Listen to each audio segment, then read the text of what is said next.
കുറച്ച് നാളുകളായിട്ട് നോക്കിക്കഴിഞ്ഞാൽ ഈ സനൽ എന്ന് പറയുന്ന ആളുണ്ടെങ്കിൽ മഞ്ജു വാര്യറിനെതിരെ ഉണ്ടെങ്കിൽ ഒരുപാട് കാര്യങ്ങൾ സോഷ്യൽ മീഡിയ വന്ന് പറയാറുണ്ട്.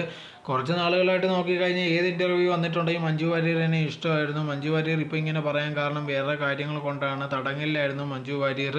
തന്നെ ഇഷ്ടമെന്ന് പറഞ്ഞിട്ടുള്ളതാണ്. പിന്നെ പലവട്ടം ഉണ്ടെങ്കിൽ ആൾക്കാർ മുമ്പേ അത് കാണിക്കാത്തതാണ്. തനിക്കെതിരെ കേസ് കൊടുത്തെന്നുള്ള രീതിയിലൊക്കെ ആൾക്കാർ വിചാരിക്കുന്നുണ്ട്. പക്ഷേ അതുണ്ടെങ്കിൽ ഇതിൻ്റെ പിറകിൽ കുറേ ആൾക്കാരുണ്ടെന്നുള്ള രീതിയിലൊക്കെ ഒരുപാട് കാര്യങ്ങൾ ഇയാൾ വന്ന് സോഷ്യൽ മീഡിയയിലൊക്കെ പറഞ്ഞിട്ടുണ്ട്.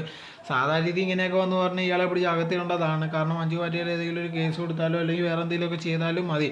അങ്ങനെ ഇരിക്കുമ്പോഴാണ് 2 ദിവസം മുമ്പുണ്ടെങ്കിൽ ഇപ്പോൾ ഏറ്റവും കൂടുതൽ സംസാരിക്കുന്ന ഒരു കാര്യം എന്ന് പറഞ്ഞാൽ മഞ്ജുവും അതോടെ തന്നെ ദിലീപും കണ്ട് സംസാരിക്കുന്നത്, അതോടെ തന്നെ കൈ കൊടുക്കുന്നതായിട്ടുള്ള ഒരു വീഡിയോ ആണ്. സോ അതിനെക്കുറിച്ച് പ്രതികരിച്ചുണ്ടെങ്കിൽ സനൽ ഇപ്പോൾ രംഗത്ത് വന്നിരിക്കുകയാണ്. അതുകൊണ്ടെങ്കിൽ നിങ്ങൾ കണ്ടാൽ മനസ്സിലാവും അവിടെ ഒരുപാട് വേറെ റിപ്പോർട്ടേഴ്സൊക്കെ ഉണ്ട്. അവരൊന്നും ഇതുണ്ടെങ്കിൽ എടുത്ത് ഭയങ്കരമായിട്ട് വെളിയിലിട്ടൊന്നും ചെയ്യുന്നില്ല. വേറെ ഏതോ ഒരു ഫാൻ ഉണ്ടെങ്കിൽ ഇതാണ് ഒരു മൊബൈലിൽ പകർത്തിയ ഫോട്ടോയും വീഡിയോസാണ് കാണുന്നതെന്നുള്ള രീതിയിലായിരുന്നു പറഞ്ഞിട്ടുണ്ടായിരുന്നത്. അതോടെ തന്നെ ഇതെല്ലാം ഉണ്ട് ഈ ദിലീപിൻ്റെ പ്ലാനാണ്, ആൾക്കാരെ കാണിക്കാൻ വേണ്ടി ചെയ്യുന്നുള്ള രീതിയിലായിരുന്നു സനൽ പറഞ്ഞിട്ടുണ്ടായിരുന്നത്.